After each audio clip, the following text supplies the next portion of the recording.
Some sad news. You know, I tried to tell y'all last year on Twitter, stop sipping the Kool-Aid. But y'all needed NetherRealm to win, no matter what. So late at night, the unemployed FGC niggas created and maintained lies in their head that Mortal Kombat was a good game. The Tekken community, the Street Fighter community, the Mortal Kombat community. They had more time than ever to find a job application, but they didn't. Unfortunately, they spent most of their time in the comments of my videos, in the comments of my tweets, telling me that Mortal Kombat 1 had private matches. Mortal Kombat 1 is a good game. It does have private matches. You can play with your friends. It's called King of the Hill. I said, oh my God. Is the FGC slow?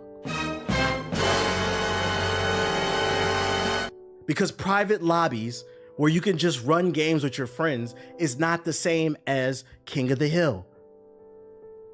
Yes, King of the Hill is a private game mode, but it's a specific mode where the winner stays on top.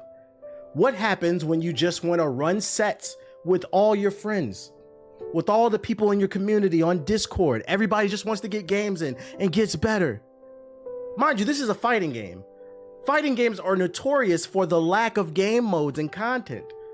Some have story modes, but after you beat the story, there's nothing to do but either hop online and rage or play matches with your friends.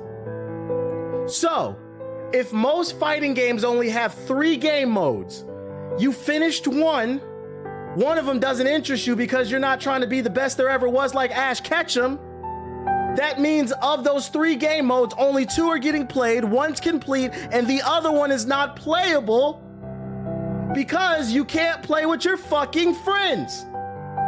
Niggas don't want to get off work from a 9 to 5 and play King of the Hill. And the worst part is about Mortal Kombat, matter of fact, I'd argue Mortal Kombat had only one workable game mode of its 3. Let me repeat this: story mode, online ranked, and then King of the Hill, right?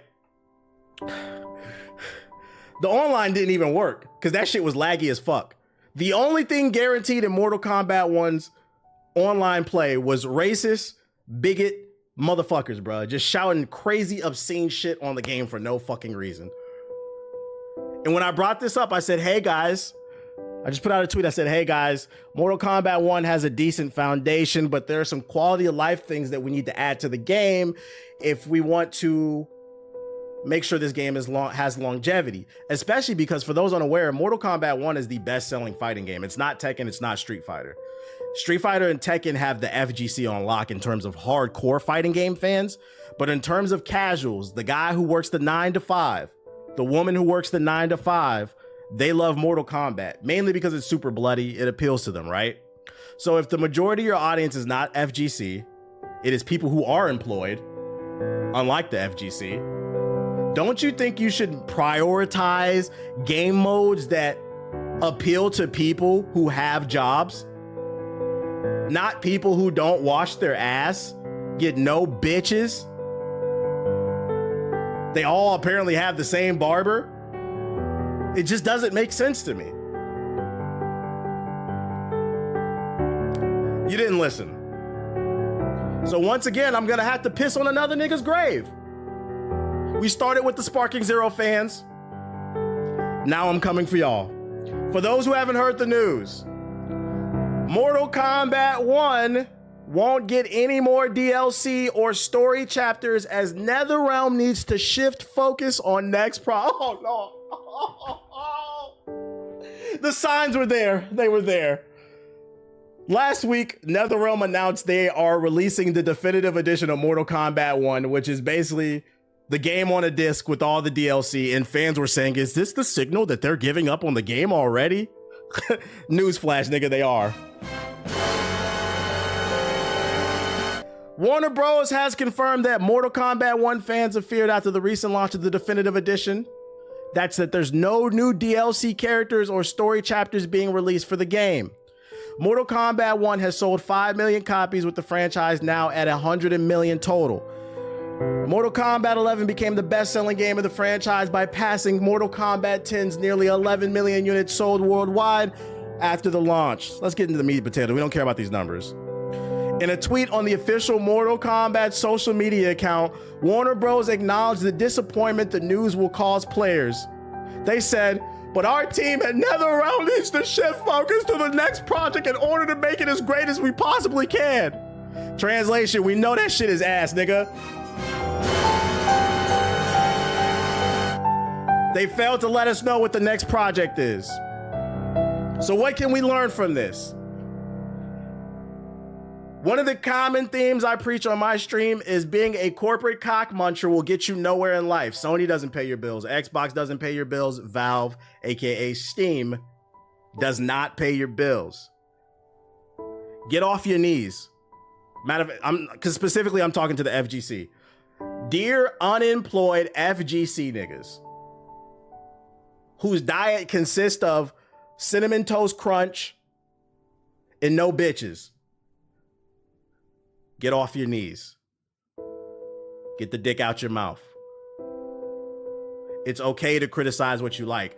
Matter of fact, if you truly love something, you'll criticize it. Because there is a difference between constructive criticism and being a fucking dickhead. And there are a lot of people on the internet that are just fucking dickheads. But I like to think that I'm not one of them. Now, I can be. I'm being one right now. Because this is another example of how people don't listen. And this is the part where I'm going to talk to my audience. How many times does this have to happen, chat? I have to ask. How many times does this have to happen? When I speak for things, it's because I want them to be better for all of us. People tell me I'm an emotional dweeb. I'm like, what are you talking about, bro? These games cost $70, $80, $90 now. Imagine if this game was $80 at launch. You'd be mad. This is the second fighting game in the past year that's failed. Thanks for the raid. It started with Sparking Zero. Joining this community because you guys are failures. My man Sonic is watching, and his eyes don't need to see your B cups in that tacky $2 push-up bra from TJ Maxx. Shout out to Issa Crit with the raid. It started with the Sparking Zero community. You guys are unemployed, unbathed, and malnourished. And now the Mortal Kombat community can join them in hell. You too will be malnourished for new content. If you sign up for Evo Mortal Kombat 1's contest, you know, I don't know why anyone you're fucking crazy. Stream when you can be stalking. I mean, following. I have to ask this, dear FGC community, how many years in a row are you guys gonna fight for peanuts? It's not even like the good peanuts, you know. It's not like you're fighting for a lot, like a big jar you get out the store. You guys are fighting for Spirit Airlines bag of peanuts, you know. A lot of you niggas fly across the country. Some of you from the other side of the world, catching $500, $1,000, $2,000 flights to land in Las Vegas with a pair of shoes where the flaps are coming off, a dingy Hawaiian t-shirt with spaghetti stains all over it, a head that hasn't been cut in years, halitosis, sweating, and for what? A game that doesn't get any content, any support, and a prize pool that can't afford a flight back to Willacoochee, Georgia. Fuck you bitch ass niggas, bruh. I'm sick of this shit. Get the corporate dick out your mouth. That's the lesson for today. It's okay to criticize things. Just be fair and critical about your assessment, but stop hopping on people because they don't share the same opinion as you guys. People are fucking weird, man. Next topic. This shit out my goddamn face. Where's this beat at? I'm done with my rant. So halitosis is crazy. My vocabulary is expansive, bro. Injustice 3 is gonna be ass too. Don't say that. Don't say that. See, we gotta stop doing that too. I saw an article, what up, Flock? I saw an article about like a dev was saying he noticed like a lot of people hope that games fail. Let's not hope something fails. I hope Injustice is good. Let's hope that NetherRealm learns from this lesson. Also, because I'm gonna be honest, I like Injustice more than Mortal Kombat, mainly because I like superhero stuff. So I want it to be good. The vocabulary is immaculate. I want Injustice to be good. I hope that they learn from this and they continue to add the quality of life things, because NetherRealm needs to understand where they're at. NetherRealm has the casual fighting game audience, and because of that, you need to focus on having all those quality of life fixes into your game so that it can appeal to as many people as possible. Because Sonic Fox can't carry your game forever, guys. Other people got to play it. Yo, shout out to Black Saves with the sub. Appreciate it. The idea of Shadow having DLC. And Static better be DLC. Nah, fuck that. Static need to be in the base game. Static needs to be in the base game, not DLC. If Static, I'm not gonna lie. Matter of fact, I'm gonna go ahead and say this before we move on to the next joint. You did not just say Willacoochee, Georgia. I did. What's the name? Before I move on to the next topic too. If Injustice 3 comes out and Static is not in the base game, somehow that is fucking racist. I don't even care if he comes as DLC. Somehow that's racist too. Static is a beloved DC character. Can we put him in the fucking game? Jesus Christ, man. They won't. NetherRealm stay doing goofy shit. I'm a hope for the best. I'm not gonna wish failure upon nobody. Let me turn my beats back on. Let's get back to it. Other news. We're gonna do right by you. Splitgate 2 CEO apologizes for server meltdowns. This game it launched last week in the open beta, I believe Friday, and nobody was able to play it because the servers were completely fucking fried, but they've been staying on top of it, being very transparent. So although the launch was a failure, kudos to them because they are trying to fix it. Splitgate 2's open beta is not going well. In fact, it's not going at all. After running headlong into serious technical problems following the launch of the beta test on May 22nd, they took the servers offline and now they're working around the clock to get things fixed. Obviously, this is not the spot we thought we'd be in 24 hours after the launch of the beta. We thought we'd be in great shape by now, and obviously that's not the case. We're really sorry. This is what we've been working on for years, what I've personally been working on since college 10 years ago. It's really weird that it launched like this, which for those unaware, it has been fixed. They've been rolling out more servers. I was able to play it yesterday night for the first time. There's a queue for the lines, so if you want to download and try the game, you might not be able to get on right away. There is a queue, but it's working. It's like halfway there as the update for those unaware. Fun fact, Injustice 2, his artwork was done, but they scrapped him. Oh, so they were working on him and they just didn't put him in the game. Interesting. And then we have more news on Splitgate. Splitgate 2 wants to have its own identity and prove it's here to stay. Oh boy. When people see Splitgate 2, it's often that game like Portal and Halo that comes to mind after they were the two of the biggest inspirations behind the free-to-play shooter. That said, that's not what Prolux and the studio want the game to be known for. Instead, they want Splitgate 2 to stand out in a crowded market thanks to what they created over the last 3+ years. Where can I play the beta? I believe it's on Steam. I think it's on console too, because when I played last night, I saw controllers next to people's usernames. I think they were on Xbox, so it might be on console. Don't quote me on that. You're gonna have to look it up, but it's definitely on Steam. Here's what they said. With Splitgate 2, we very much have tried to build our own identity. We have done that in a number of ways. I'd say there's definitely the course of Halo and Portal being the inspiration. The gunplay in particular, it's very Halo-esque. Halo 2 is my favorite game of all time. And obviously the Portal mechanics is the Portal mechanic. It's iconic. I'd say the big thing with Splitgate 2 though is we've evolved the formula a lot. It's got hero shooter elements in it now for those unaware. The formula involves making changes to the general gameplay, having a distinct sporty art style and game modes such as a new 24-player mode that keeps the game fresh and fun. Is the beta on PS4? You know it's not. Didn't Splitgate 1 have a poor launch too? Nah, I played Splitgate 1 at launch. It ran fine for me. I think what you're referring to is, I remember there was some big content creator that played Splitgate 1 like 2 years after the game came out and it blew it up. Because the game had been out for years. I think what happened is the servers got hit really hard and they weren't ready for that. But that wasn't the launch of the game. That was like 2 years later. The evolution and nailed down sense of identity, Prolix says, has a lot to do with the iteration during the game's development. Whether it be feedback from playtest participants or from internal suggestions, everything has been updated or implemented with the game has been done with a purpose. Honestly, we've just kind of seen it get better every single step of the way, he said. Part of what has just been natural. The game's getting more polished, more optimized, just overall better. Chocolate queen who isn't afraid to rob me after fucking me to sleep. I'd eat every bit of that ass up. I mean, thanks for the bits. Shout out to Jiggle Them Balls with the bits. I appreciate you with your daily donations. Every time we also do a group discussion afterwards, Q&A. So we're leaning a ton from our community, and we're just constantly iterating. And I think they can see that. They can see every time, oh, that thing they complain about, it's addressed in the next one. With the constant feedback from the community and a passionate development team, the dev team wants to show players that Splitgate 2 isn't going to just be a game that pops up for a month or two and then fades into the background.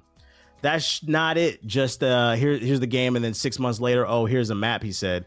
And that's the big thing. I mean, if there's one thing I'm obsessed about, it's this very challenge, right? Because that's what happened with Splitgate. Splitgate was super fun, and people who played it had a good time and left good reviews, but then they were gone a month later. That's actually not what happened. That is revisionist history. Splitgate came out, it sat around for like 2 years. Some big content creators played it.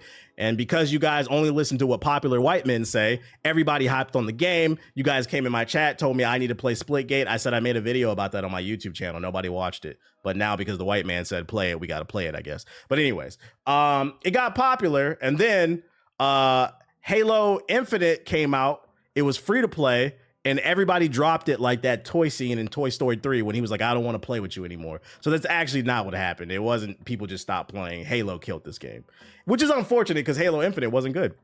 I mean, the mechanics were good, but it lacked content.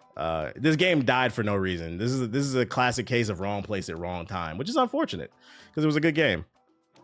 It took us 7 months to ship a new season because we were just putting out fires the entire time. If there's one thing we're going to get right this time around is that. So the influx of content. So they said they're trying to do better. Hive mind is crazy. The hive mind is crazy, bruh.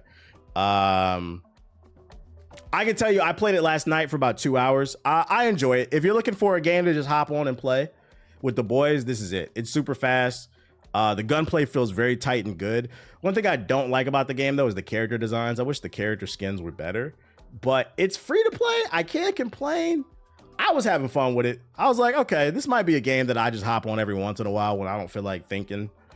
I turn my brain off and just pop a nigga in the head with a fucking DMR. And also do some cool plays with the portals, because if you do some setups with the portals and get behind people, it's really fun. It's free. I say check it out. What else I got for you?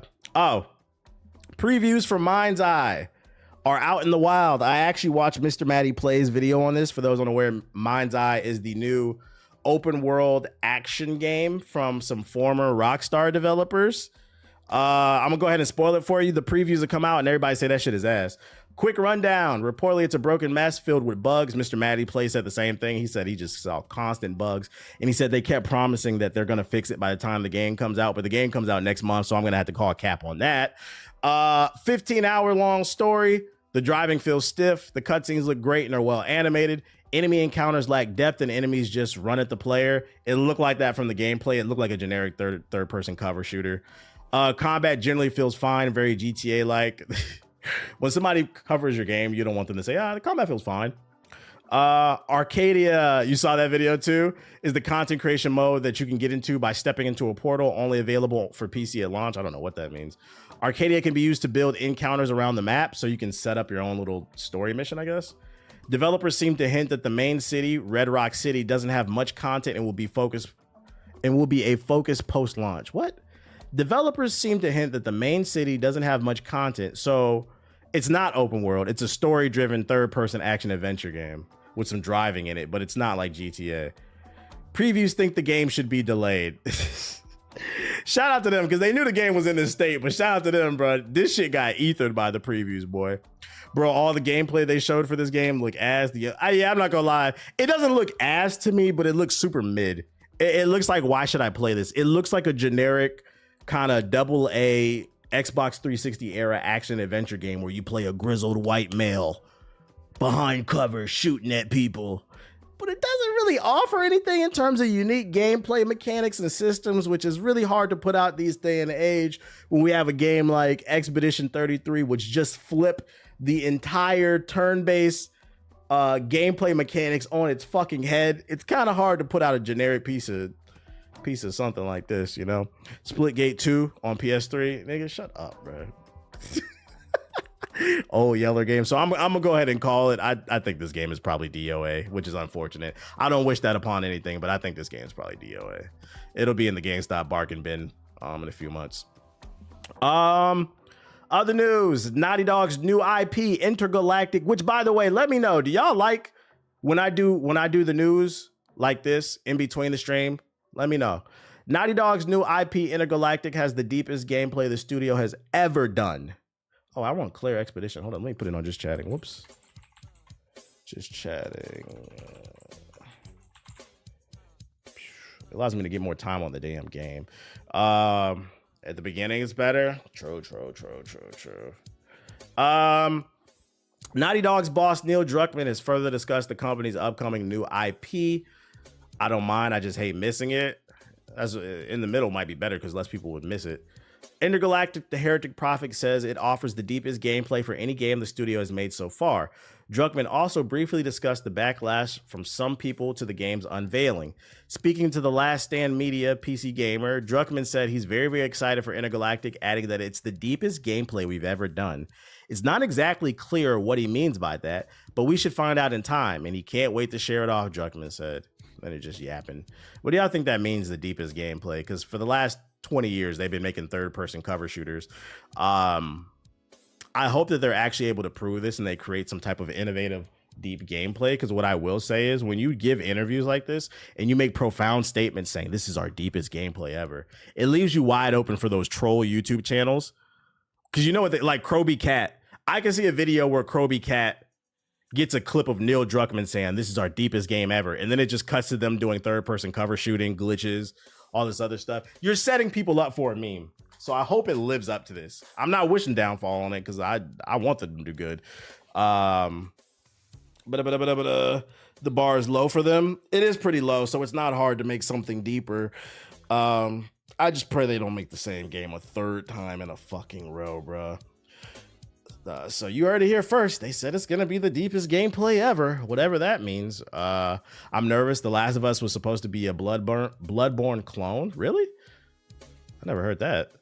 In the middle because it'll bring in new viewers from the gaming section, then pull the news. That's why I said I'm leaning more towards kind of the middle because the views are up. It's gonna be the most cinematic gameplay ever, I guess. Third-person cover shooter in space. I don't know. Source, they made it up. We'll see. I gotta see a gameplay trailer. I'm excited for the first gameplay review.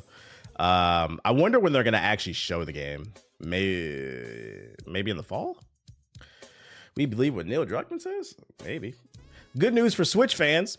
The Switch 2 is compatible with standard USB mouse. I'm not gonna read this article. I already read it. It's pretty self-explanatory. You know, the Switch, you could take the Joy-Con and you can scrape it across your table and use it like a mouse. I was like, who the fuck would ever do that? Apparently, you'll also be able to use a regular USB mouse. So if you want to do some bootleg PC gaming, you can plug in your mouse that's on your PC onto your Switch and use it for like shooters, if that's like your thing, which is a cool option. I'm not going to ever be mad that there's more options. Yes, sir, even though I probably will. Yeah, I'm not going to use it, but it is an extra option, so I'm not going to be mad at it. It is something that's going to be available. Nintendo coming for the PC market. I promise you, the PC market is not switching for a bootleg PC experience. And then also other Switch news. The Switch 2 game chat will require an extra level of identity verification. That's right. If you want to troll on Nintendo Switch's servers, the Switch 2, you're going to have to verify yourself, Someone just raided you. That's cool, but I'm more curious when your viewers are going to get some raid because I know y'all live with roaches. Shout out to Watts with the big raid. Appreciate you. How you doing, Watts? With Game Chat on the Switch 2, Nintendo will be taking strong measures to make sure the system is secure. Those reading the fine print on the official site for the Switch 2's Game Chat feature notice that it will require an additional level of verification beyond just having a Nintendo account and the Nintendo Switch Online subscription. Eurogamer spotted a note stating that in order to start Game Chat on a new Switch 2, users will need to register a phone number to their account and set up a text message verification. Translation: before you whip your dick out during Mario Party, keep in mind that Nintendo has your phone number and your personal information. So if somebody reports you for the dick print, for flashing your titties, you will. You know the Nintendo Yakuza are gonna come after you. Stop being nasty, because I predicted that with this game chat, motherfuckers gonna be nasty, bro. They're gonna be having naked Twister parties. Like, I can see a world where they have some freak off shit. Like, you know, like not Dance Dance Revolution, but what's the Ubisoft game? The Ubisoft dancing game. What is that shit called? You said, what's wrong with you? What's the Just Dance? Just Dance. I can see motherfuckers having naked Just Dance. You want to do something freaky tonight? Let's play Just Dance naked. You get on the camera, I get on the camera, we can record it. Make some freaky videos or something. Just know Nintendo is watching. You won't just be dancing in your house. You'll be dancing in Japan. This is good. Jokes aside, though, this is good because Nintendo's platforms are full of kids, and some of y'all be out of control. I don't know if you was on Uno on the 360. Yeah, I was on Uno on the 360. Girls used to flash their titties all the time. Other good news: Elden Ring Night Reign. It comes out the 30th, this Friday. You will be able to play offline solo. So if you don't want to play co-op and you want to play by yourself, you can. That is an option. Pretty self-explanatory if you want to practice. So basically, no excuses. I put this in the group chat, and I said that what's the name? I was like, no excuses being ass at the game, because you can play. You can practice by yourself. You can practice by yourself. So if you come in here and fuck up our game, that's on you. And then this one was interesting. Fortnite leaker says some matches can be over 90% bots now. What?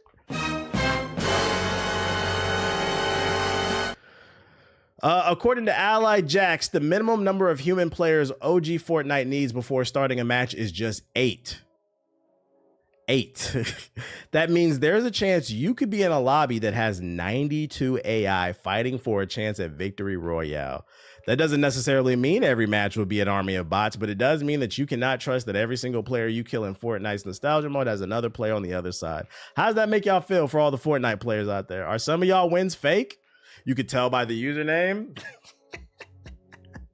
I've racked up over 100 Victory Royales. Turns out only fucking 5 of those bitches is real.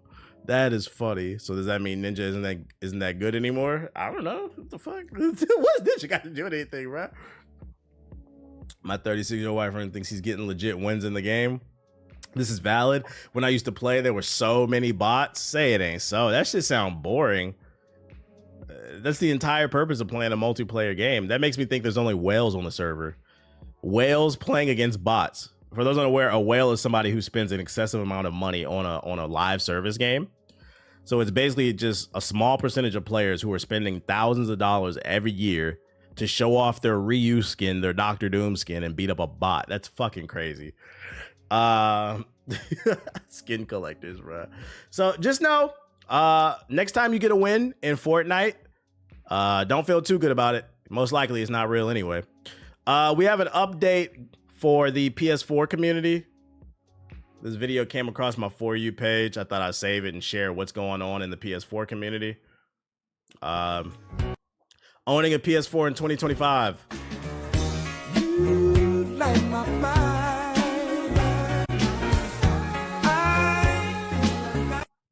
there you go. Just let y'all know what's going on in the